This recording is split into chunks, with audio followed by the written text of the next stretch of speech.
Hi guys, welcome back to the channel. It is Wednesday lunchtime, just over 24 hours until Judgment Day, the first leg of the quarterfinal of the Europa League against Eintracht Frankfurt at home. I'm joined by Ashmatic from Spurs Kings TV, a blast from the past, someone I haven't worked with since the halcyon days of me being on We Are Tottenham TV. How are you, Ash?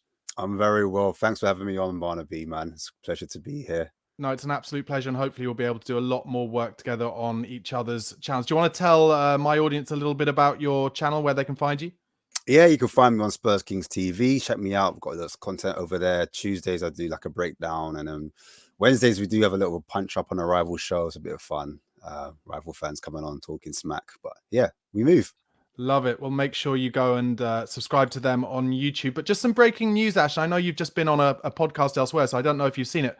But Spurs are reportedly, according to Bild in Germany, in talks with Oliver Glasner, Crystal Palace's Oliver Glasner. I wanted to get an idea from you what you think about that first off. But also, just before that, I actually said in a video of mine about a couple of weeks ago, maybe, I said I was really surprised that we hadn't been linked with Oliver Glasner, Europa League winner when he was at Frankfurt, and has done a brilliant job at Crystal Palace. And I think for me, most importantly, is improving Premier League players in front of our very eyes. So what are your thoughts on that off the top of your head? Listen, lots of fans have been calling for that system. They think that our team's suited to the 3-4-3 that he actually plays. Like Conte played. So we've got it's funny because I think Van der Ven actually played in the back three at Wolfsburg, and Romero at Atalanta played in the back three. And then you actually look at Danso, he played in the back three for a while when he was at Lens, and actually went into back two, and Will still changed it. But he also looked really good in the back three. So you've got three players there. Well, can I throw you in a Pedro Porro at Sporting and a Destiny Udogie at Udinese? I was getting there, but thanks, man. Let's add it. Let's add it in. So we've actually got a back five suited for a manager like that. And I think a lot of fans also have been complaining about Son Heung-min and how he's been ushered outside too far wide to the touchline. Doesn't really suit him because he hasn't got that burst of pace where he can, be deadly 1v1. And he's probably suited better closer to the goal, where we used to seeing him on the edge of the box, outside of his boot, curling it in top corner. The trademark. The trademark, exactly. So I'm looking at that and I'm thinking, Sonny, or even taking a Chiquieze from Palace with Adam Wharton. Bring me them both. I'm not gonna complain if that can happen. And every time we're linked to a manager, I always look at the players and think, if we could get one or two of those players. People have been looking at Dom Solanke a bit sideways. We are getting rid of Richarlison, if you do believe the rumors. So I don't know, Mateta. I don't know. That could be decent. I'm just saying, I'm throwing it out there. All of a sudden, things are starting to look rosier. So I can understand why the club are looking at him, and why things are starting to kind of look more excitable with these type of managers being linked to our club. So yeah, I mean, that's where I'm at with it. So I haven't talked to you for a good few months anyway, so it's worth me asking, really, where are you at with Spurs at the moment, and what have you seen that has been going wrong, really? I mean, I feel like let's just leave the injuries out of it. Obviously we all know the injuries are something, but I think it's now fair to say, since Ange's had a good 3, 4, 5 games since most of the injuries have come back, that it's not been like we've hit the ground running and things have changed. So where do you think the problems have really been? It's a hard one because Mickey van der Ven coming back in, it's not that he's had a smooth transition back into the side. And I think the way Ange wants to play is to squeeze that pitch, play an aggressive high line. But Van der Ven, I feel like he's maybe having to change his gait, meaning his running style. So to look after those hamstrings, I don't know mentally if that's affected him slightly, because against Chelsea, he didn't really look, ultra sharp, which would be understandable because match sharpness, rhythm, etc. You're going to need a few games to get back to speed. But I don't know if he trusts his body or if the coaches trust his body the same way. And they're trying to, protect him and not play him every single game. We know he didn't play. Was it against Southampton? He sat out that game, which is understandably because we're going into our biggest game of the season. So I do get that. But that has affected the way we do press squeeze teams and attack, and having those two fullbacks invert, that slightly changed where one of them invert. So we're less aggressive in that side. And the reason why we invert both of them, because people are like, why do we invert both fullbacks? Is because in those pockets of spaces, that's when teams find it traditionally hard to defend, because you're getting pulled by the wingers, so the fullbacks are getting taken out, and so gaps start to appear all over the pitch. So essentially, if they've got a back five or a back four, we've got an extra man in there because of that extra fullback inverting. So when you take one of those players out and we've got less players attacking, all of a sudden we don't look as threatening. And that was the whole thing about Ange Ball. It was meant to be gun-ho, ultra aggressive, but then there was frailties in that if you do push both fullbacks high up at the same time, teams could sting you in behind. And so because we have a mixed mash of that, and the players don't have the same kind of confidence going forward, we're not seeing that fluidity that, you know, made us excited. We don't know who's playing where, who's playing 6, 8, or 10, because sometimes Maddison's dictating from deep. And then, you know, a doggy's dropping into a space and he's doing the cutback. And that was the type of excitement we had. We're not quite seeing that at the moment. And because of our front players, our front three, I can't say to you, any of those front three players excite me anymore. I can't say, you know, Brennan Johnson, obviously he's been scoring, but off the ball or actually on the ball as a footballer, 1v1, I don't see what Johnson does. He's a finisher. He's a finisher, isn't he? That's it, really. Yeah, he's a box crasher. I could say he's a box crasher. Just what I'm saying. He's Ron Data. He's not really a winger. He's a inside forward. And because we've got so many inside forwards, it kind of creates a problem, because we're sticking our inside forwards out wide, hugging the touchline, and it's just not coherent in that front three structure. And I think that's the reason why Dom Solanke isn't getting the most service as well. And he's looking object. He's looking gun shy. He's not being able to create anything by himself. And he's not ultra clinical, in my opinion. He's a person that needs 2 or 3 chances before he gets his goal. And so when you add all of that into the mix, and you're looking for your leaders, Jed Spence spoke about it. You know, he doesn't really see anyone as leaders, to be fair. So you add all of that, and then you've got a number 6 situation, a defensive midfielder in Bentancur, who's not positionally strict. He's not disciplined in that area. He often gets dragged towards the ball, and that leaves gaping holes in our team. And so when you're playing players not in their preferred position, out of position, then that becomes a cocktail of mistakes and off the ball impotence as well. On the ball as well. There's no like rhythm. So obviously I have quite a lot of, as I'm sure you guys do, quite a lot of Australian fans, certainly a lot of fans from probably all around the world who are very staunchly Ange Postecoglou fans. And I've certainly wavered over the last few months. You know, I will always caveat by saying I'm desperate for it to work out for Ange. There's nothing I'd like more than for Ange to lift that Europa League, stuff it right in our faces and all that. But I felt that, you know, specifically the thing that I go on about every single watch along now is our refusal to block crosses at source, and then our refusal to double up at the back post to make sure that we're not doubled up on. And that is the reason, alongside, you know, maybe a little bit of Ange no longer being as thick-skinned as he claims to be. I think that is the kind of tactical reason why I think Ange will end up losing his job. Are you know, have you kind of seen enough on the tactical side to say that you've fully gone over to looking at succession planning and who's going to be the next manager, or do you still hold hope that Ange could somehow take us to that trophy and find a way into next season as our manager as well? I feel like the in-game managing is a massive issue at Spurs, not just at the moment, but it's been an issue for us for a while. We don't control games, and when teams change things up, it's almost like we don't have an answer for it. And I think that's the biggest issue. So at halftime, we make substitutions, that's fine. Or maybe 10 minutes or 15 minutes into the game, we will make a substitution. But that screams to me that the game plan or your setup hasn't worked. And that's the reason why you're changing so much. And so a lot of the time, that's down to the selection of the manager. He has to take the responsibility. I know a lot of people screaming and saying it's the players, that we need players with more in-game intelligence.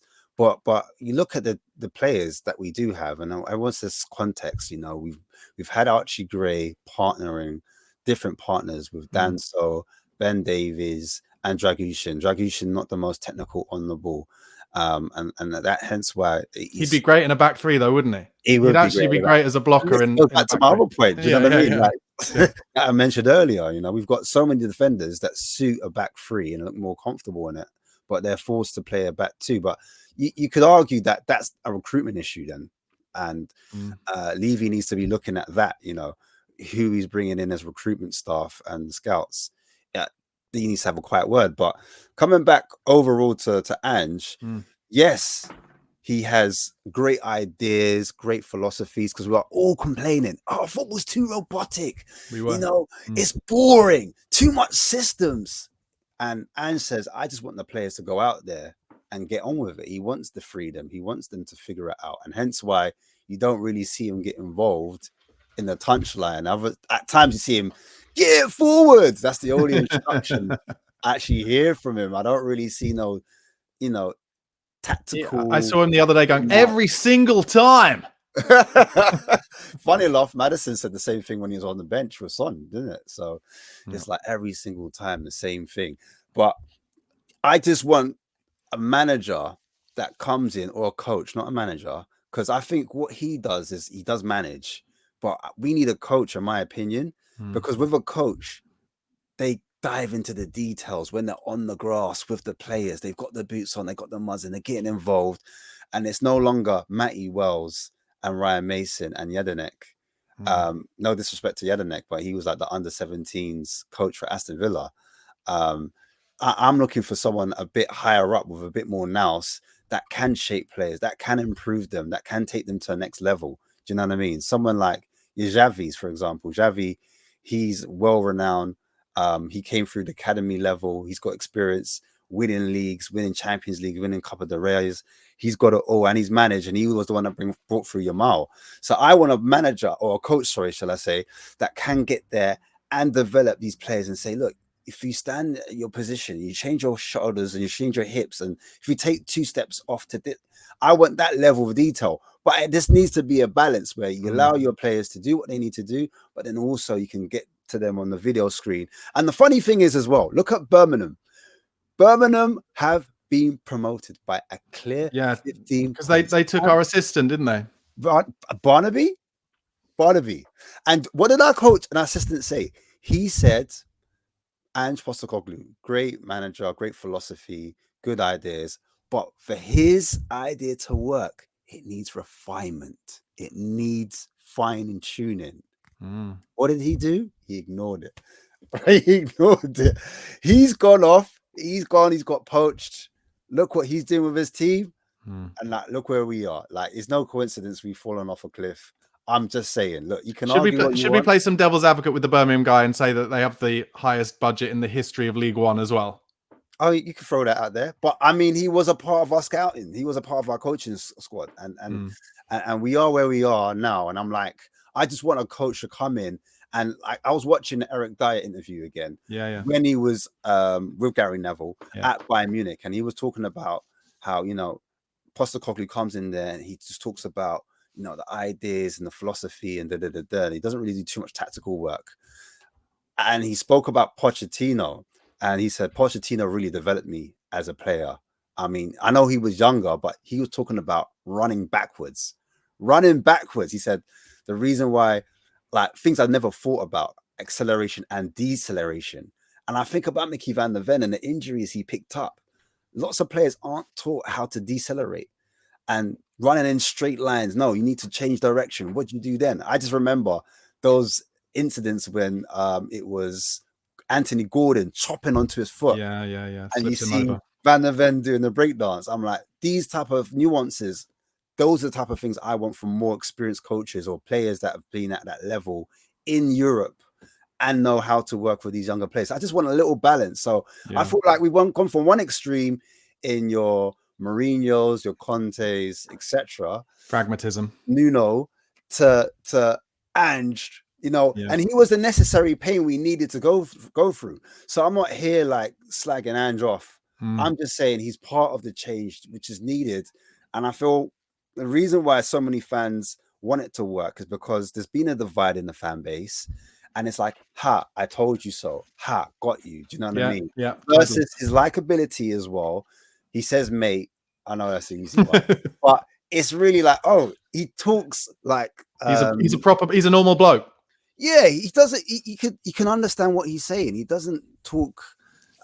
He uses dialect that is casual, you know, so he can relate to not just your learned man, but the man that is a working man. Do you know what I mean? So Yeah, no, totally. he hits so many like communities in one. I think you make it. Listen, I think you make a really good point. I think the swing from one end to the other, you're right. It might have been a necessary evil, but it feels like we need to find a middle ground again. Maybe Pochettino was our previous middle ground. We've mentioned Xavi. We've mentioned Oliver Glasner. Are there any other names on the list, particularly where you would be thinking this is the perfect answer in the summer if we bring someone in? I've looked around. I've been looking at Ajax's coach, what he did with Lens before there, because I like to look at what the coach did before and then what they're doing now. I know Ajax about to win the league with them and the style of play. I want someone with a similar philosophy going forward. I looked at Hoeneß as well. Yeah, What he's Stuttgart. doing with Stuttgart. It's quite popular with many fans, but I just like the profile of some of their players, and I think, oh, we would do well with a Stiller, you know, a number 6 that could pass from deep, that would stop Maddison maybe dropping from into that left back role, into that 6th role to progress the ball. Maybe he could be higher up and Stiller could pass it to him. Do you know what I mean? He could switch the play. He could play balls over the top. He could do short passes, could speed up the play, slow down the tempo. And these are the type of things that you need. And someone that's positionally aware of where to be and that can tackle as well. Where Maddison's a bit, you know, lightweight in tackling at times. I'm not saying he doesn't tackle, but he's not known for his physicality, if that makes sense. So I look at what that manager has in his locker in terms of players, and I'm thinking, oh, what if he could do that to a Bergvall or an Archie Gray and develop them into an elite player or a very good player, you know, and improve us in that midfield? Because I think that midfield room, that engine, is how you dictate games. That's the difference between you controlling the game and you not controlling the game. And the difference between you winning the game is obviously defense, you know, keeping the goals out and then scoring them. So you're looking at your attack. And I think all 3 of those departments have been a problem. And I think more so the midfield and more so the attack has been our issue, which is ironic because we do have an attacking manager. So, and we've scored the second most amount of goals in the Premier League. Exactly. But to be honest, with Ange has always been consistent and said, I feel like we've never got the final third right in my time there. So you mentioned a few managers there, but is there anyone who's your preference if we change? Our preference, I mean, or if you're not willing to put your head on the block, Ash, that's fine. No. If Onis didn't sign a new contract, I would say Xavi. Couldn't that have been? Couldn't that Hoeneß thing have been them protecting his value? So there's probably some kind of conversation. Yeah, that too. Yeah, you could say that, but he'll be my number 1, and then between him and Xavi, only because Xavi is a player I love to watch. Him and Iniesta, they were like one of my 2 favorite players growing up watching in that Barca team. Obviously, you've got your showboaters like your Ronaldinho's and that, but in terms of football, like just understanding the game and like watching that Spain team win cups as well, I was just like, wow.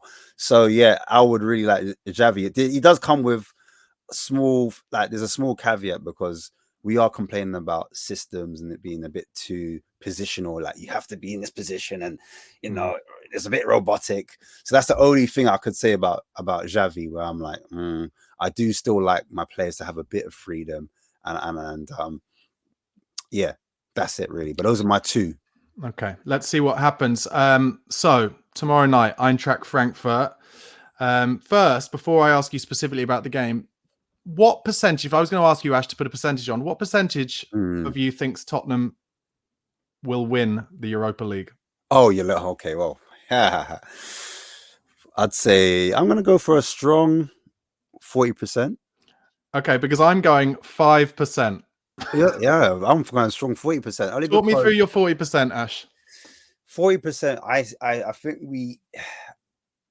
think out of the teams on paper, we do have the team that can upset a lot of teams. We do have players that can, like, because the players aren't bad. I don't think the players are bad.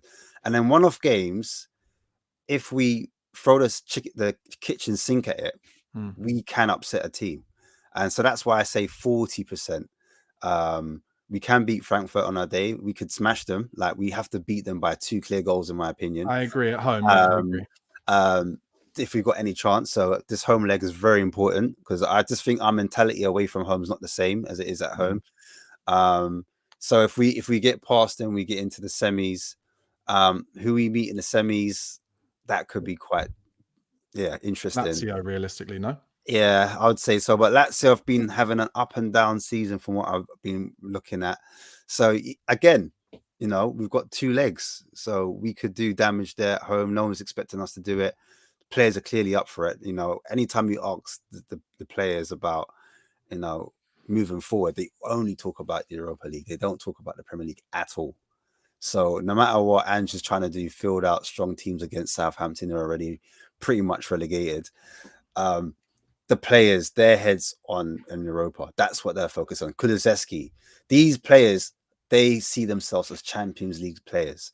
So if Kulusevski is not playing in Europe next season, it is a massive problem. I'll be real. Romero's already stated his claim, and I'm sure there's a few other players that their chest is high and they're like, listen, we must be playing in Europe. I must be playing in Europe. If not, I might have to find a club that matches that ambition. So that's why there's going to be a lot of issues for players signing on new contracts. And loads of clubs are coming around, sniffing around some of our talent. There's no two ways about it. But coming back to your question, so I've gone a bit off. I honestly think in one-off games, anything's possible. Ash, do you think if we played, okay, so say we're going to beat Frankfurt, we're going to beat Lazio. Say we played Manchester United in the final. Do you genuinely think that Tottenham would have the mentality under that level of pressure? And I'm desperate. No. I'm desperate to say that they will. No, but that's where I fear. Spurs and finals don't go hand in hand. They don't go together. And that is the one issue. And there's no leaders. There's no one to say, like, in a one-off game that, Son all of a sudden turns up. He hasn't done it all season. He hasn't turned up in the big moments that have mattered all season. But he has got history, like, in previous years. Do you know what I mean? In previous years, when Kane was missing, when we looked for other players, Son was the one that we relied on, and he turned up. I'm asking for a lot here. And Dom Solanke as well, in one-off games, he has, scored important goals for us, important games. So there's an argument to say, and we beat Man United every time. But don't you think that would also potentially count against us in a final? It'd be like, we beat them 3 times. When it matters, it doesn't. But we beat them in the League Cup when it mattered. So it does work both ways. But Man United are getting harder and harder to beat, but they can't finish for some reason. They just can't put it in the back of the net. In terms of my 5% and the reason that I'm going to go 5%, I've got that I just mentioned. Even in a best case scenario, we get to a final. I bet it would be against Man United, because it would be exactly another English club like the Champions League final was. The other thing is, first 2 things. Firstly is I just feel like whenever we are under pressure, under Ange, in fact, I would say whenever we've been under pressure, in fact, further back than that, we always, you can see them shrink. You can actually see them shrink whilst you're watching. And I can't see that being any different. I just can't. I really hope I'm wrong. And I hope what you said, which is a really good point, I hope that basically for the last 3 months, all they've been caring about is the Europa League. So they've been, 20-25% off their levels. But if we don't, basically the only way I would come around to thinking that would be true is if tomorrow night we do them like 4-0. And suddenly it's like, it's been there the whole time. The second reason I can't see it happening is I think we would need to do, if we got to a final, we'd need to do what Newcastle did to Liverpool. And Newcastle that day in the Carabao Cup final, they showed such physicality. I was so impressed with their physicality. Joe Linton, Bruno, all of those guys down the spine, Dan Burn, whatever, they didn't give Liverpool a kick, and they really stood up to them. And I can't see Spurs doing that. There's a lack of physicality down our spine, in my opinion. Yeah, we don't have that physicality. Some would argue Bergval's quite physical. Yeah, I like that about him. He's got bite. Yeah, I like him. Romero again, he's quite physical. Benton Core can be physical. Hasn't shown it, demonstrated it recently, in my opinion. I think that's something he needs to bring back out. But maybe in the under the lights, he can show that. You know, Frankfurt. If we're being honest, I don't know if I'm allowed to talk about them in this section, but you are. Yeah. No, to go for it. Yeah. Let's talk about tomorrow night. Their form hasn't been as great since they've obviously sold Mamouche, as everyone knows. I think they were winning like over 60% of their games, and then since they've sold them, I think it's just over 45. I think 47% of games they've won. So they like beat Stuttgart, but Stuttgart were down to 10 men. 10 men, yeah, that's what I saw. 10 men. So yeah, of late, defensively, they haven't looked that strong. And so that gives us hope. Also, they do like to sit back and hit us and counterattack. So that's going to kill us, though. We do struggle. Yeah, I was going to say, we do struggle against low blocks. So if they sit back and low block us, that may be a problem. And where else we struggle, Ash, as you know, as well as me, is a team who can defend, who then just play one half decent pass down the middle of the pitch, and suddenly it's like a 3-on-2 or 4-on-3. Yeah, so you got Larson playing in that number 6 role /8, and he's the one that's going to be able to find those balls into Ekatike. He's the one that's quite fast, langy kind of a type of striker. Mickey can deal with him. Yeah, his physicality needs to be worked on, I think. I'm not saying he's a dweeb, but I think for him to get to that next level, he needs to be a bit more physical. But he's got good feet for a tall man. Left foot and right foot. Weaker finishing on his weaker foot is good. So he's someone you need to look out for. They've also got a left back in, I think his name's Nathaniel Brown. He's also a good fullback in terms of defending. He can defend well, but he can also attack well. And he's being linked with a host full of clubs. So if we're looking for a left back, this is a good time to kind of scout and watch him. Moving Spurs forward. have been linked with Mitchell from Crystal Palace as well. Actually, he's the only Crystal Palace player you didn't mention earlier.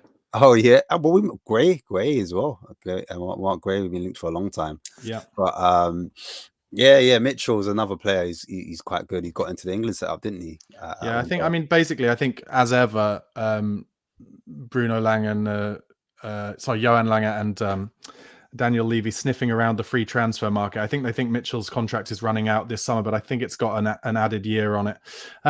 But I think overall, I have to say, Ash, I'm getting the sense from you that you think we're going to turn Eintracht Frankfurt over these two legs. I wouldn't say turn them over. That's a bit crazy. That's a bit too much. I would say that I would give us the edge because we were the home team. I think they're not on form. But form goes out the window when it comes to cup games. That's the overarching point I'm going to make. And you said you think we have to have a two goal cushion going to Germany. 2-goal cushion early. We need to start well. I mean, in that first opening few minutes, you can always tell when Spurs are going to do well. Yeah, you can within that first 5 or 10 minutes. So they need to start fast, I think, in my opinion. And if they do and manage to nick a goal, and keep that momentum going, then we can win that game and then take that lead into Germany, because Germany is the problem. As we said, the mentality, the away fans. We've seen it against was it Roma? We've seen it against Galatasaray. It's Galatasaray I'm thinking of. We've seen it. It's in the league as well. Premier League, our away record's not the greatest.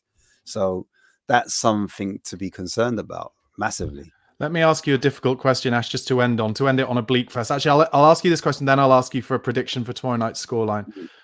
If we were to lose tomorrow night 2 or 3-0, do you think Levy would sack Ange Postecoglou on Friday?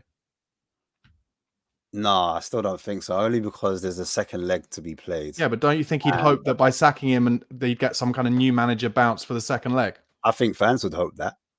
Yeah. I think fans would hope that, but I think if he does that, he probably worried that because of the Mourinho stick that he got for sacking him, on the eve of a final, this would be pretty much mirrored to it. And he's already had that protest going down, and Levy wants to do that. That's what Levy wants to do. Yeah, he does.